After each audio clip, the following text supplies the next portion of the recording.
night one of this year's start, 2022. I mean, this stuff was done,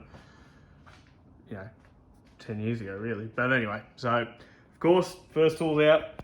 We need the grinder, need the Dremel, rattle gun, a couple of hammers, all the normal stuff. We're bleeding already, which is good. Got it with the Dremel. So we're of course, considering the grinder's out, we're working with brakes. Now, brakes will slow you down. Don't let anything slow you down anymore. That's why we're taking to it with the grinder. Anyway, shut up. Axles in these things are notoriously weak, so I'm upgrading them now. As I said in the opening series, what are we calling these again? Opening episode. Keeping the standard diff. Now, if you've ever dealt with an 8.6 axle, they don't really have a flange like a lot of Nissans and whatnot at the diff end. They just go straight in. Pain in the ass. And that end is into the hub, which means, you've got to drop basically a knuckle to get them out. But also, that is weak. CV's weak. Shaft in the middle, not bad. CV weak, and then that end strong. Now, that end strong, of course, is about the same as a lot of Toyota diffs, because it kind of is a Subaru Toyota. So, what we've got is your 6-bolt flange out of a MX-83, and we're going to plop that into the diff. Now, of course, then you've got an issue with the axles and the hubs, but there is a hub that with a bit of a elongated hole into the knuckle, and if you want to keep your standard handbrake a bit of work to the back of the handbrake caliper backing plate, yes, we got there eventually, a hub that will fit. Now, I'm not going to, of course, tell you what hub this is, because what if I want to mass produce this kit and sell it? First, it has to work. But anyway, this hub will go in and accept a stronger axle, of which the model of car that they're from is written on them, so I'm not going to go too close, because again, if I want to rip people off and finish this thing, I might want to sell them as a kit. Anyway, so the plan is to bolt that hub in, retain the factory handbrake. There's obviously from the grinding marks, there, and a few other spots. We've done a bit of work to the back of that plate. Get these axles in and hopefully bolt them up to the MX-83 flange. It'll end up in there, which is the same PCD, of course, as a JZX 90. And no, these aren't the axles we're using, so don't go, oh, you idiot, you just said you weren't going to bloody show it. Anyway, but the JZX style has a female thread in this end, whereas the MX-83 has a stud poking out the other way. So either way, I'm probably going to make up an adapter. I'm going to have to make up an adapter, PCD adapter, but considering how wide 8.6s are, it shouldn't matter. Going to run an adapter between the two flanges with obviously two different PCDs on them to couple the two together. And hopefully it works. One side is in to the hub at least, so finally got the hub mounted, had to elongate a couple of, one other hole, bolted it in. As you can see, the axle's in. I'll get under there in a minute and show you, but basically we had to cut, there's a big plate in here, about 8mm plate. You can sort of see what's left of it just there at the top. So basically the back spacing of the hub where it goes into the knuckle on an 8.6 is about, 20mm. On the Nissan hub, you've probably picked it anyway, but anyway, on this Nissan hub, it was only about 10mm. So by the time you had that backing plate, it didn't actually engage into the hub. Thankfully, the actual OD of that and the ID of the knuckle is about right. It probably about 0.25 of a mil difference, but to actually get engagement, I had to cut away that backing plate and then just die grind tiny section of the knuckle up the top. It's not really in a strength point. I don't think you'll even be able to see it, but yeah, got the hub in. But as a result, we're sitting now, even though it's a 5mm thicker hub, I've lost that backing plate, so we're actually sitting about 3 to 5mm further in than standard. So I just don't know how it's going to go with the brake caliper, whether the disc is actually going to hit the caliper bracket or the caliper itself on the inside, but we'll deal with that when it comes. It's got an adapter anyway, so I might be able to take some material off the back of the adapter and get that sitting further in. Then in here, as you can see, we've got our MX-83 stub in the diff. There's the diff, the standard diff. MX83 stubs in there. I've still just got the nuts sitting on the studs loosely. And then this is our axle end. Both 6-bolt, both slightly different PCDs, but ended up with a, I don't know, 20-25mm gap in between them. Basically what I'm going to do is just make up a space that takes up that gap with two sets of six holes, so 12 holes with the two different PCDs. That way I can just bolt them pretty much as it sits like that, you know, slightly set apart. Again, Nissan hub, as you've already been told and guessed. So obviously Nissan axle. Probably time I just said it, really, because I'm not going to sell these now. There's too much die grinding for any off-the-shelf kit. So anyway, 370Z axle.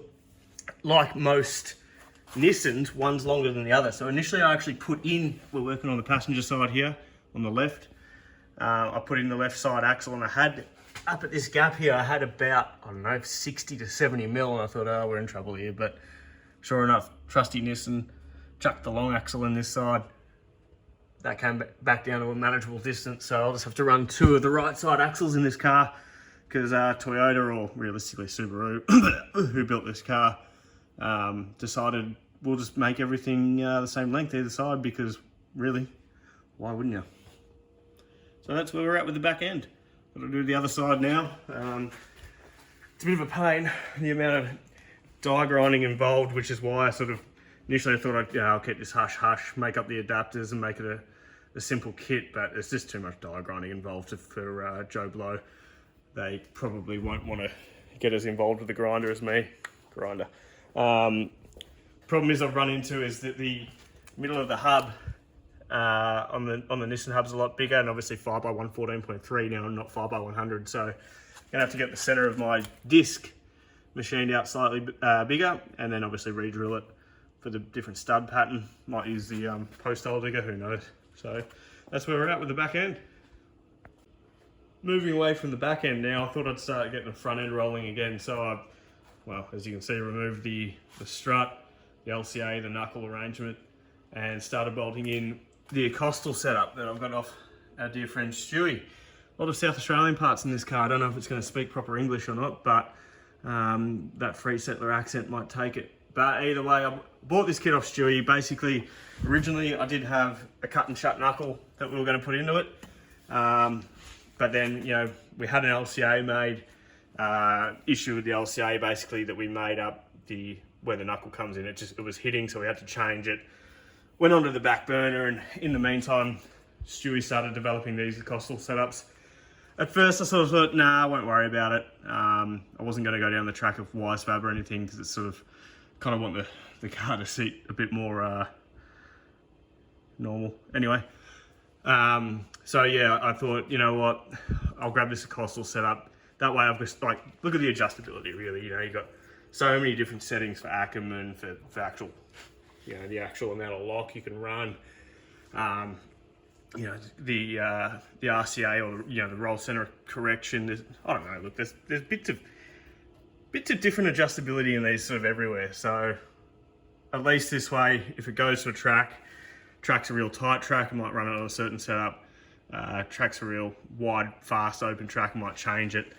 Whereas the old cut and shut, I mean, as much as I love them, as much as they've done their job and served their purpose, it's a bit hard to change that at the track. Especially considering I can't weld, which is a bit of an issue, but this should be good. I've already messaged Stewie today because I had a bit of an issue bolting the hub in. So anyway, you can't see it now, but the die grinder came out again. As you can see, it's jumped.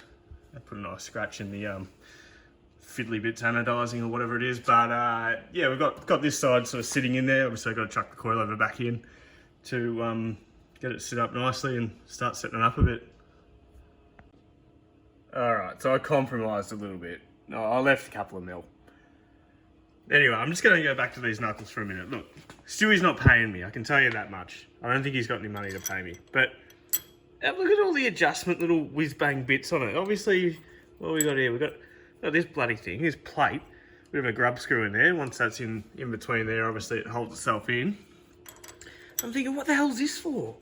Doesn't make any sense, which, you know, if you know Stewie, that's, you know, it's probably pretty common. But it's obviously so if you want to run a bit more camber, you know, you can put it there. But this bottom hole is not a hole. Well, it's a hole, but it's oval. So that lines up with that one there, the grub screw there, and that's there, which would be what most camber.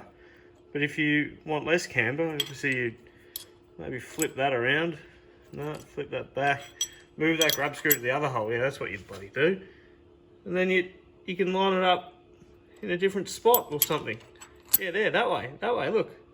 Look at that, yeah, that's bloody, oh no, that's not right. Anyway, I'm sure it makes sense somewhere. Bit flash, isn't it? Look at the lock stop on it. That lock stop's got more adjustability than my whole old car. You can move it up, you can move it down, you can move it in and out and all about. That's... Jeez. Oh, fuck. Alright, we've hit our first snag. First of many, no doubt. Now, running at this height, well, I haven't even bolted a wheel into this car yet, but running at the height that I envisage, might have had too many of them, I reckon. Running at the height that I envisage that I'll need this car at to actually look half respectable, I've got an issue with the sway bar. I've heard of this before, but obviously sway bar, bit of how you going in this one. That's meant to be like that. Up here, she no go. By the time the sway bar's hitting down there on the LCA, and it's the same with the factory LCA, I believe, the old linky doesn't go in. Now, you can get an adjustable link, and I'm going to do it. I'd like to keep the sway bar this time around. I haven't run one in the front for a while, but I'd like to keep it. But it's probably something, if I talk to the boys at Shockworks, they might even be able to raise this up on a few kits or something, get it a bit higher, just so you got a bit more of a chance of lifting that up. You might run into issues hitting the inside of the tower or something then, but something to look at least, so that's all right. I'm getting there. You can actually, the other thing is, look at this. Australian mate, Australian, Shockworks, Australian, and Subaru. So anyway, I've kept the Subaru hub, 5x114 in the rear and 5x100 in the front. Don't ask, but I'll tell you because I'll tell you. Don't ask because I'll tell you, that's why.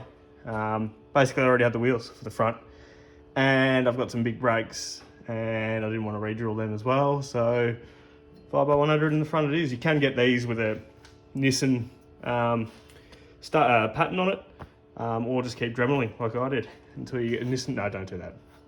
Don't do that. Disclaimer or whatever. Don't. Now you might be looking at this and thinking, hang on, you've gone backwards. It was together, now it's not. So we ran into a few more snags. Not even the good snags. No onion, no tomato sauce. Just problems really. So what happened, obviously, not many drift guys with a costal knuckle have been running big brakes, and not many big brake guys are probably running a drift knuckle. So we have run into an issue along here where the factory knuckle steps back in a lot more. So the caliper bracket, is it the right side? Probably not. No. We had to take some material out of the back of it, just because it was going to sit too high up. So as you can see, where I've milled that out with my teeth, no, I didn't use my teeth. I used the handheld mill over here. Pretty high tech sort of thing.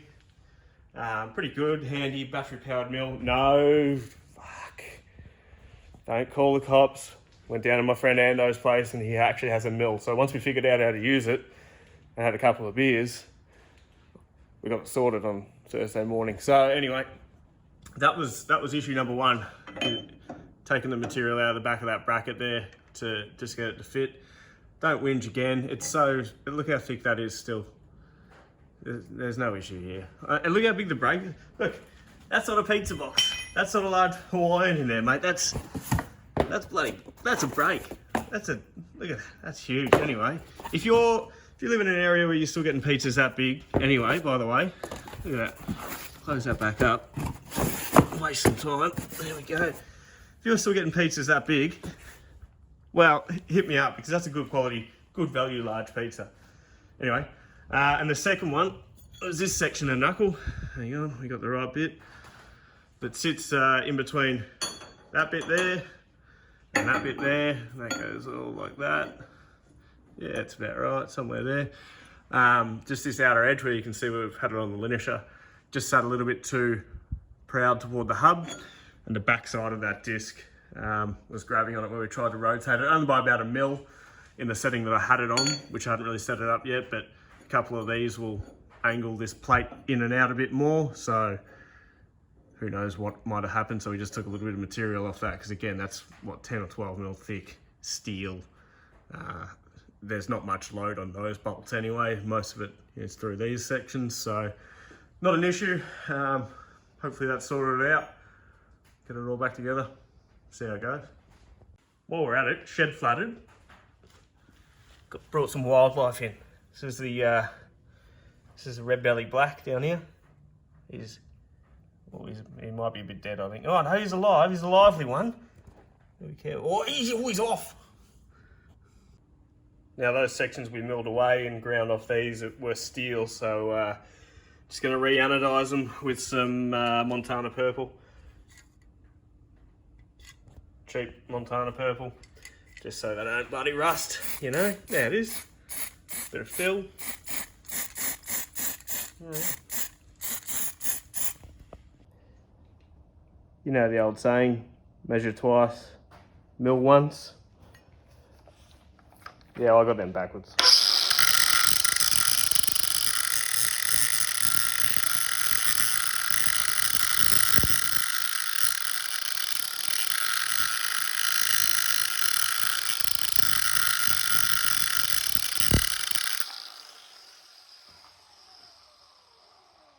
Light is fast, and if the brakes don't work, it's faster again, so it's all good.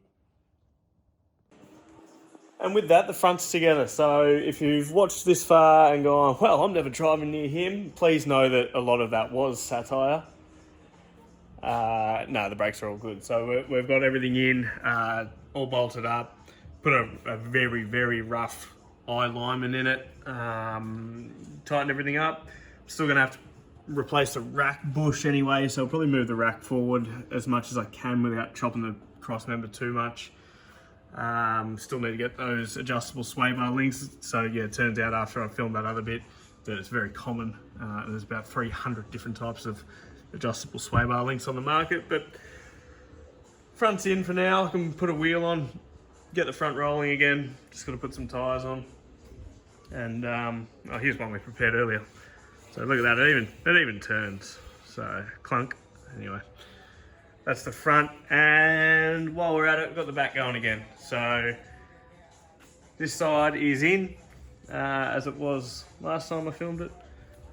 But I've basically finished up the other side now as well. Got the knuckle in, got the hub into the knuckle, brakes back on.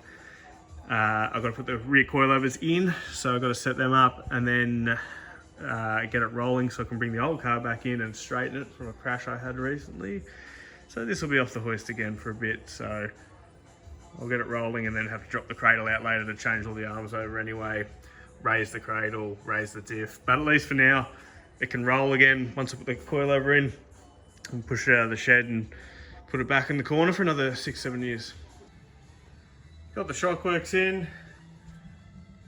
and just having it all up finger tight for now. I just need to get it rolling. As I thought, the caliper doesn't quite fit behind this backing plate at the moment because, as I said, it's sort of sitting 3 to 5 mil in. Probably going to take a little bit of meat off those mounts, which is fine. Could do it on either the caliper sort of bracket on the knuckle or the actual caliper, but we'll see how we go. Did a bit of research while all the coils were out, just on standard arms at least, just to see what it did under compression in terms of toe, camber, and all that sort of thing. And now I'm about to put obviously the brand new gram lights on with some brand, oh dear. Anyway, I'm going to chuck them on just to get the right size, that way I can start building the guards out of that, not with that, well, not using that as an end result, but yeah, well, you remember what I mean. Anyway, I say anyway a lot, don't I? So get this rolling, get the whole car back in so I can fix it, and then put this back on the hoist. It's on the ground. Now I got about, I don't know, 10, 15, maybe 20 mil in the coilover to go down still in the rear, but might have to move the pickup a bit because it's not quite as low as I want it. I'm not sure about the front until I get a guard on. Front might be alright, just judging by what I've got to the body there, but yeah, we'll see how it goes once I actually get all the rear arms for it. Might have some lower pickups on the LCAs hopefully, so I can actually get the sort of almost like a drop knuckle style going on just via the LCA. That doesn't make any sense, but you know what I mean. Anyway, it's rolling. Push it out of the shed and never look at it again. I mean, push it out of the shed and fix the other car. Cause real bad boys move in silence, silence.